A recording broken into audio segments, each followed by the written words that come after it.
Kristel, me oleme 2 päeva nüüd siin usinalt pildistanud seda, mis lava peal toimub. Nii et ma arvan, et sa võid natukene Delfi vaatajatele paljastada, mis seal lava peal juhtuma hakkab. Seal lava peal on selline suur ekraan, kust siis pealt näeb seda animeeritud Kristelit, jätab päris cool'i efekti. Ja lõpuks siis tulen mina Tähesäras, tulen ka lavale jälle. Ma vaatasin, sa selle sirmi taga seal tantsid mingisuguste LED-tulekestega.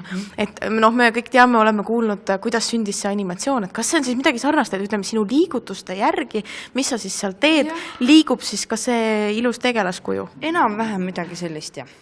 Okay, väga keeruline.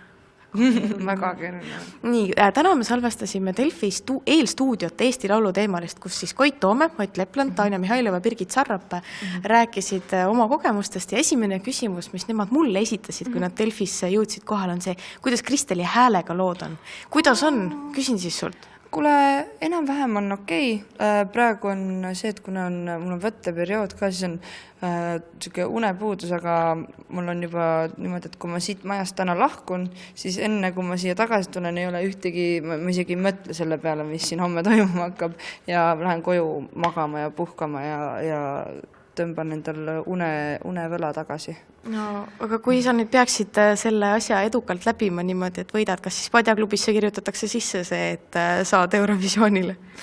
Siis kirjutatakse sisse, et Kristel saab Eurovisioonile, Mišast ma ei tea midagi. Ma ei tea, ma ei kujuta ette, mis saab. Me oleme praegu võtnud sellise seisukoha, et selle silla ületame siis, kui me selleni jõuame. Nii et niimoodi kõik on niimoodi, et äkki võib-olla ei tea, et ei tasu midagi kivisse enne raiuda, kui juhtnööre pole tulnud. No, tänu sellele, et Ringvaates üksteisele punkte seal pannakse jagama kõik osale, siis ma olen ka maru julgeks muutunud ja julgen küsida, et ole hea, nüüd ütle, kes sulle kõige rohkem meeldib, kes sulle kõige vähem meeldib? Mulle meeldib kõige rohkem, mulle Miku lugu meeldib. Mulle Miku lugu läks ka algust peale hinge.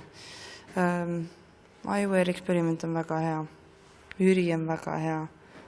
Ja Meister Jaan on väga, kõik on hullult head. Ma ausalt ei oska sulle öelda, et kes nüüd nagu kõige, ma ei tea, kõige vähem meeldib, sest kõigil on nii palju, mingid erinevad sellised tugevused ja õnneks ma olin võttel siis, kui Ringvaade oli, nii et need poisid pidid punktid andma.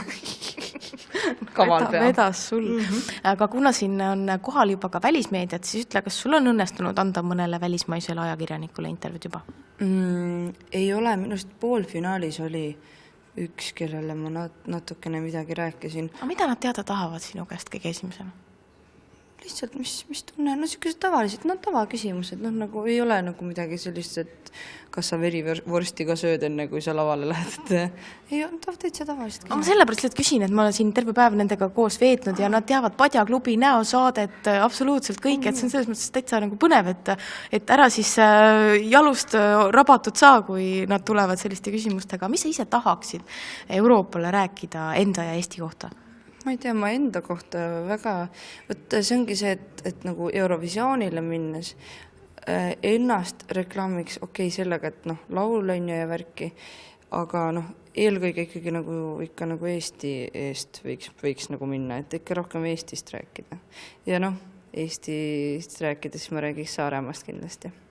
Ma võin Hiiumaad ka mainida, teeme siis nii, aga üldiselt ei, tegelikult räägiks, oleks ikka, kui minna Eestit esindama, siis minna Eestit esindama.